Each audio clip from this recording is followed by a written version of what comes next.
Basically, in module 6 there are 3 topics: multipath channels, diversity techniques, and multiple access techniques. In this presentation I discuss with multipath channels. What is diversity? Diversity, as the word meaning indicates, diverse means different. So diversity means, the basic concept is that signal send differently or transmit different signals through different channels. So what is the need for that diversity? In the last section we discussed the fading, different types of fading, small scale fading, large scale fading, etc. So fading increases over distances. The picture shows what happens when we sending some information through distance. So the sender will say something, there is here enemy ahead, so that will be conveyed to the intermediate persons and also at the receiver, the last person, that will be misinterpret.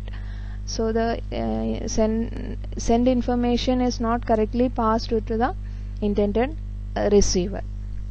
So the fading occurs through distances. Then how can we reduce this fading effect?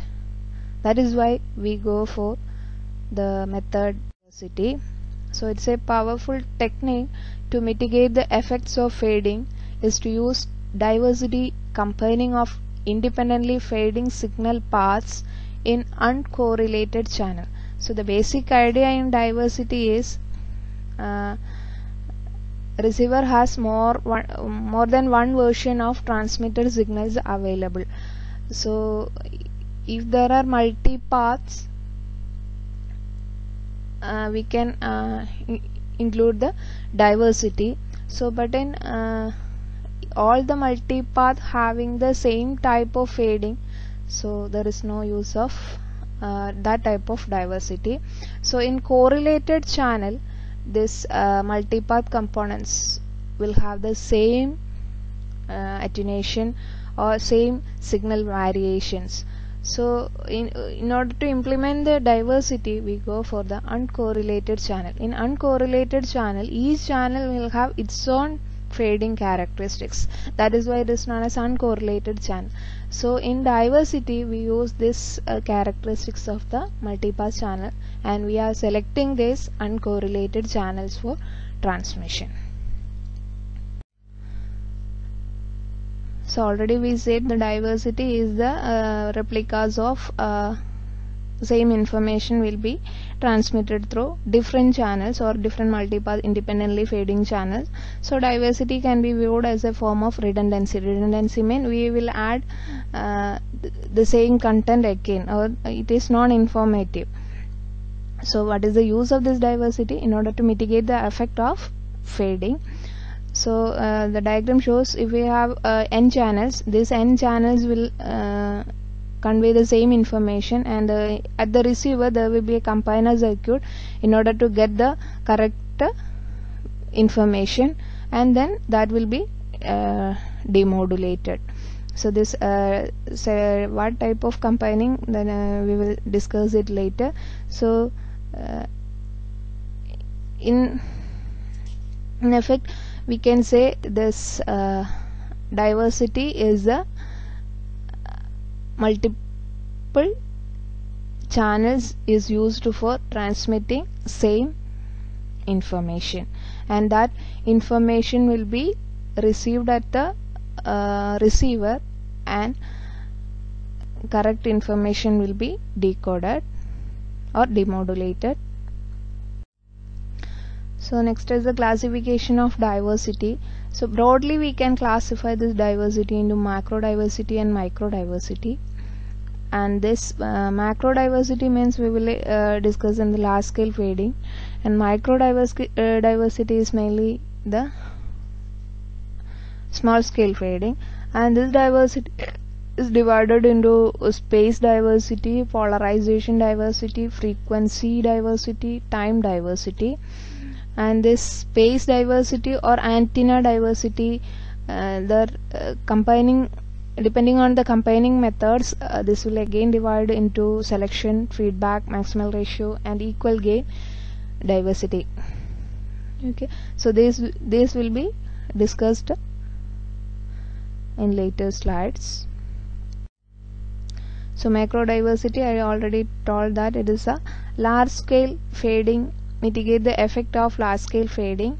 So the diagram shows the macro diversity. That means there are two base stations and in between there will be hills. So when the A is the base station, so wherever the signal strength is higher, they will select that signal, so independent of the distance from the base station. And macro diversity is mitigate the effect of small scale fading or multipath. So this requires two or more uncorrelated received signals with the same long-term fading experience in those signals. So the micro diversity schemes are already discussed, that is space diversity, frequency diversity, polarization diversity, and time diversity.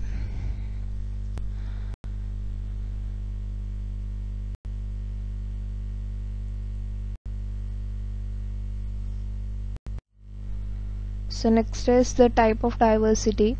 The space diversity, that means or antenna diversity. It is a spatial separation between antennas so that diversity branches experience uncorrelated fading. That means we use multiple antennas either at the receiver or at the transmitter side, and the distance between these antennas can also decide the type, the amount of fading.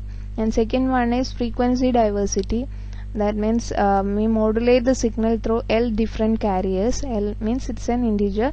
That means we use more than one carriers for modulation. That is the frequency diversity.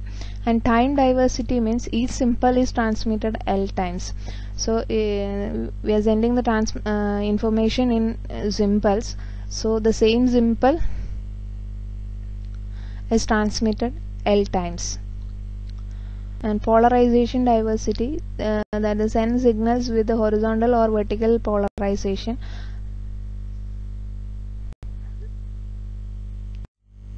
So next is in detail what is space diversity. This space diversity is also known as antenna diversity. That is signals transmitted or received by more than one antenna and the best signal is selected for processing. That is multiple antennas are used for the either for transmission or for reception. So this is the oldest and simplest form of diversity.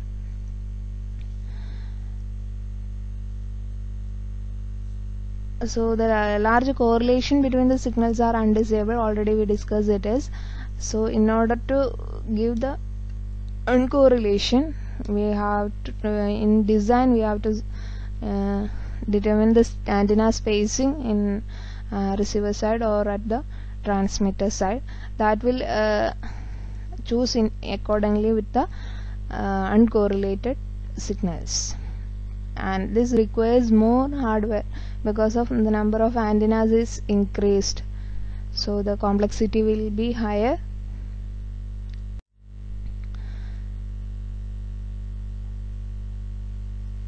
A method of transmission or reception in both, in which the effects of fading are minimized by the simultaneous use of two or more physically separated antenna, is ideally separated by one half or more wavelength.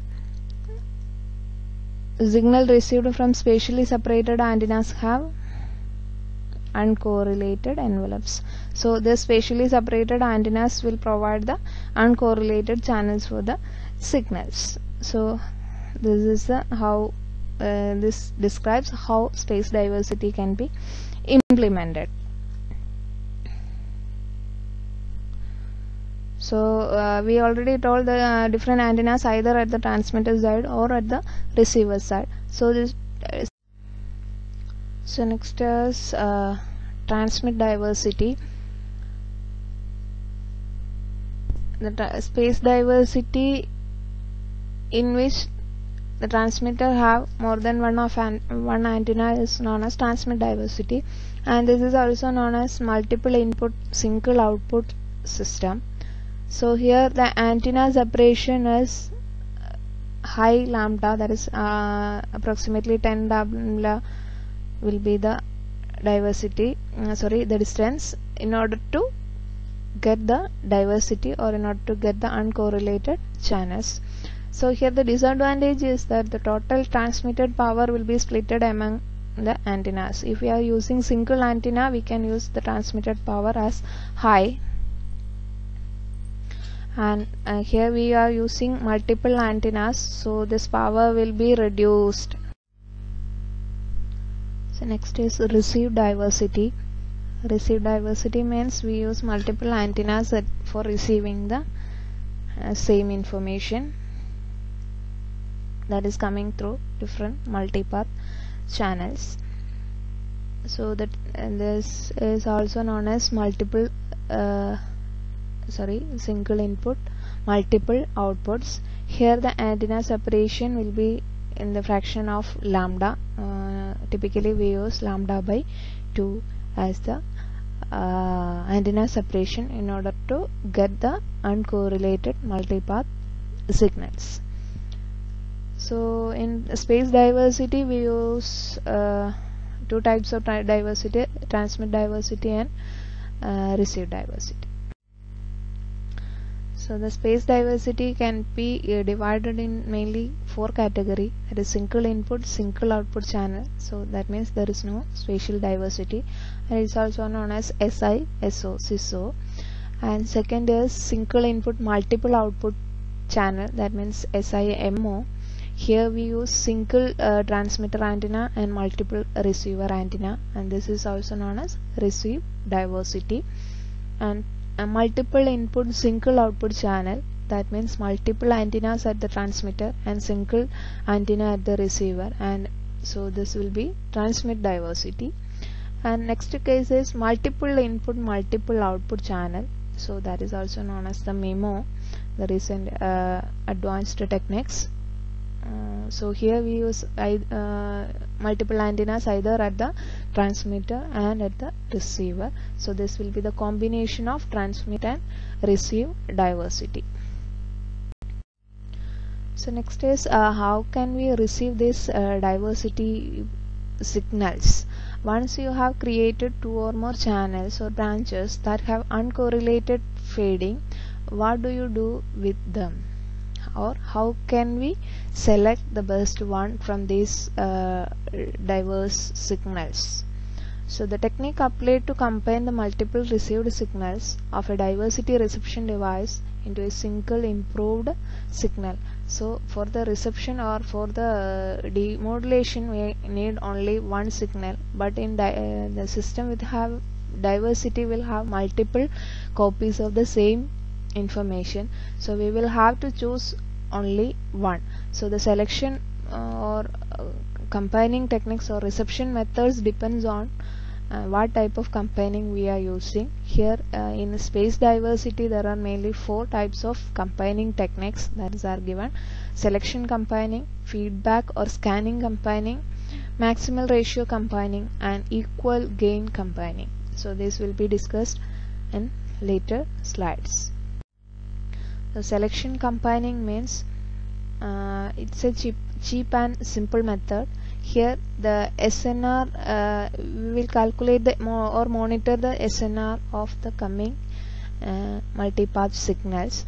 So the receiver will select branch with highest instantaneous SNR. SNR means signal to noise ratio. So we will select the maximum SNR signals, so that is why it is known as selection combining. So the new selection made at a time, that is the reciprocal of the fading rate. So we will if the fading is higher, the SNR will be low. So maximum SNR means the signal level will be higher or the fading will be less. So we will get a correct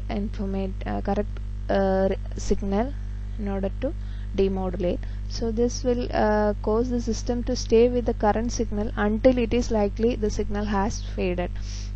always the receiver will monitor the SNR values of all the coming signals. If once we get first signal, next second signal, so we will switch into that signal. So always there will be a monitoring of SNR, and there will be a selection depending on this SNR. So that is known as selection. So next is feedback or scanning combining. So here the scan each antenna until a signal is found that is above a predetermined threshold value. Here we will fix some threshold value in order to get the reception.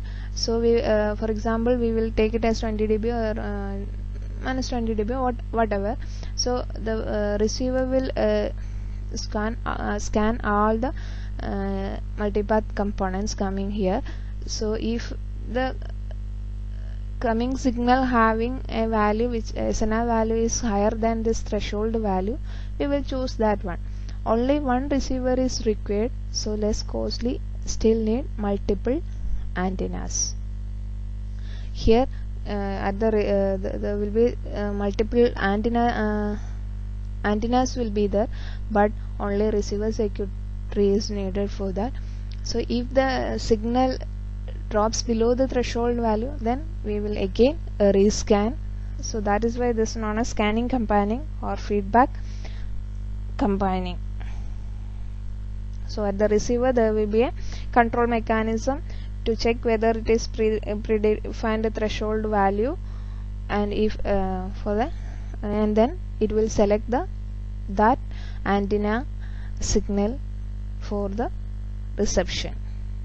So after some time this antenna signal value is lesser than or lesser than the threshold value, again it will be rescan. So that is the method of feedback or scanning combining.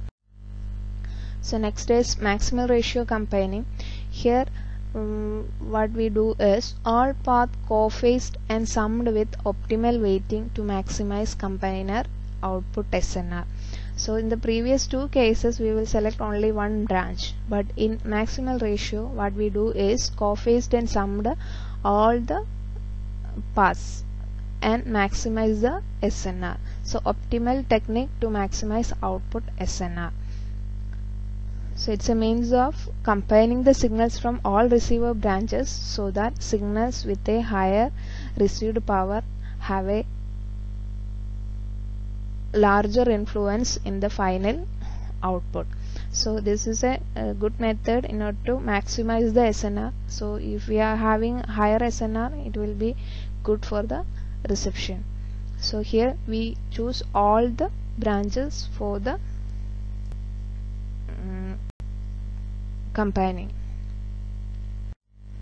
So next is equal gain.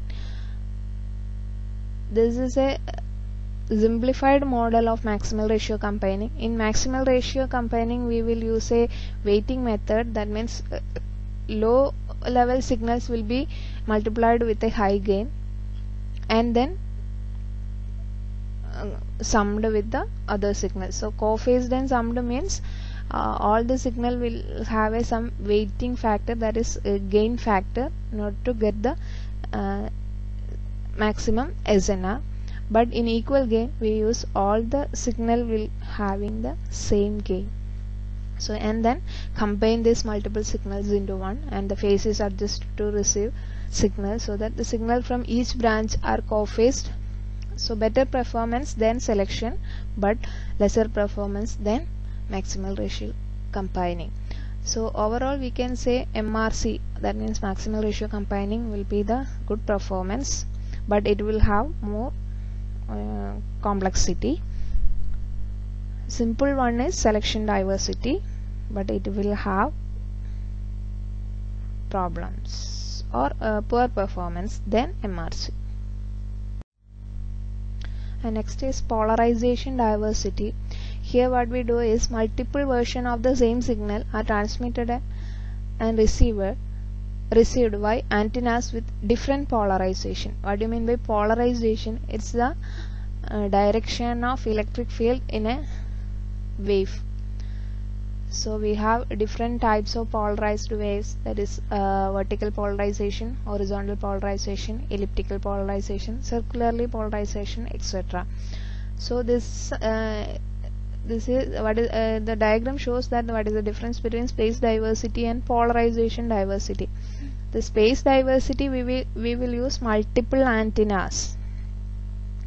In polarization diversity, we use multiple antennas also, but each antenna will have different polarized waveforms. So that is the difference between space diversity and polarization diversity. So where we are using this polarization diversity is where we can less practical the space diversity. So at base stations the space diversity is less practical, so in that case we use polarization diversity. So two antennas with different polarizations are also used at the receiver. The reflection and diffraction depends upon the polarization. So reflection and diffraction are the methods of propagation mechanism. So through the propagation there will be reflection and diffraction, so it will also affect the polarization of the signal. So we are using two antennas at the transmitter and also two antennas at the receiver. These are two polarized antennas will be there. So one will be receiving the vertical polarized waves and one will be receiving the horizontal polarized waves. The fading levels at each polarizations are different, thus the diversity can be achieved. The signal level fluctuations for the vertical polarization will be different than that of the horizontal polarization. So we will get at the receiver side we will get different waveforms. So we can say the diversity will be achieved and it will be reduce the effect of fading. So at the receiver we will use a polarizer which is used to select one type of polarized waves. It's nothing but it's just for an information. It's something like a plate. A polarizer means a frame or plate that will be placed in between. The other screen will be this only one polarized wave. If we are using a polarizer for a vertical polarizer, the output will be only the vertical polarized wave only. The combined signal come, so we will select only one polarizer.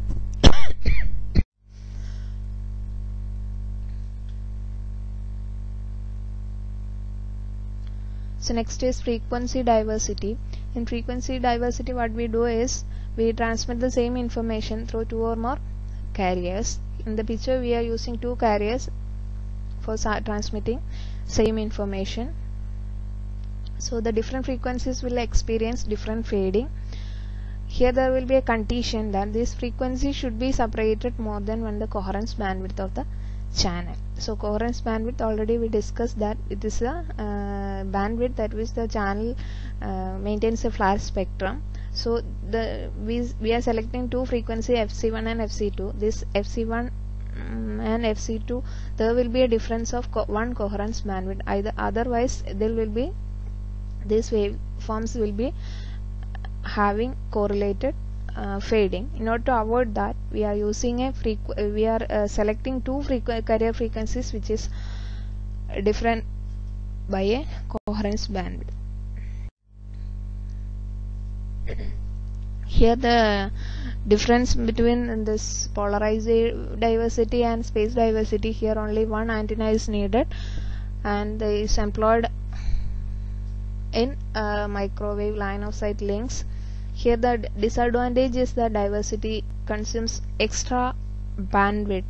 So we are using different frequencies, so the bandwidth consumption will be higher and the probabilities of simultaneous fading will be equal to the product of individual probabilities. That means F1 will have fading probability and F2 will have another probability. So the total probability will be the product of individual probabilities. So next is time diversity. It is similar like frequency diversity. Instead of using different frequencies, here we are using different times. That is why time diversity. Here the signals are separated more than the coherence time of the channel. Previous case it was coherence bandwidth. So in order to make the channels uncorrelated, we have to maintain a difference of coherence time of the channel. So multiple repetitions of the signal will be received at the different fading conditions. Similar like frequency diversity, it consumes extra transmission time.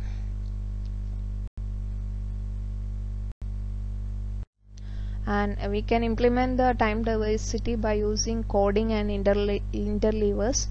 Coding means we will send the information by using some coding, information theory coding. You will study it in detail. Coding means we will not send this information as such. It will change the form. For example, if we want to send 0 information, we will use 3 codes, 3 zeros, or either we can use XS3 codes, binary codes, or already you studied gray code, etc. That will be the coding method. Interleaving means, here the example shows interleaving.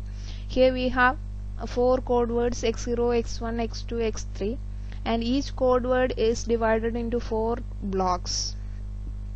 And by interleaving means we are using one block of x0 and one block of x1 and one block of x2 and one block of x3. So for one symbol, here there will be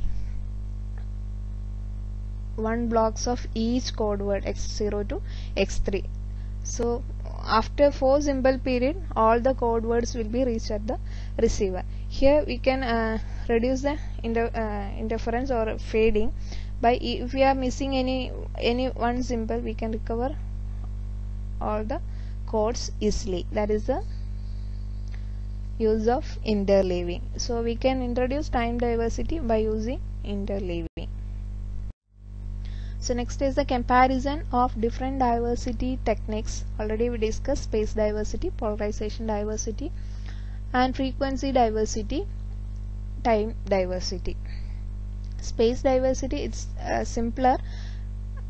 No extra power or bandwidth is necessary, but the disadvantage is complexity, and large antenna spacing is necessary for microscopic diversity. And polarization diversity, advantage is no space is necessary, no extra bandwidth is necessary,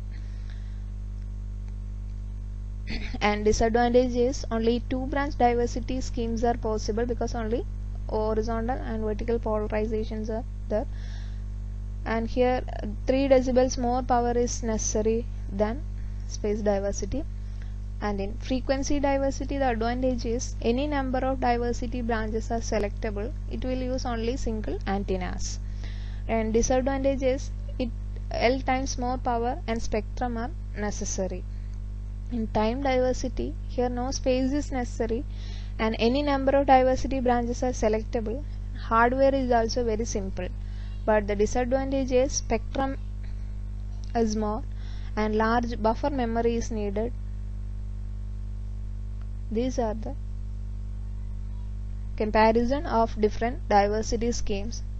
So from up to this, we will end up with the topic diversity techniques. Thank you.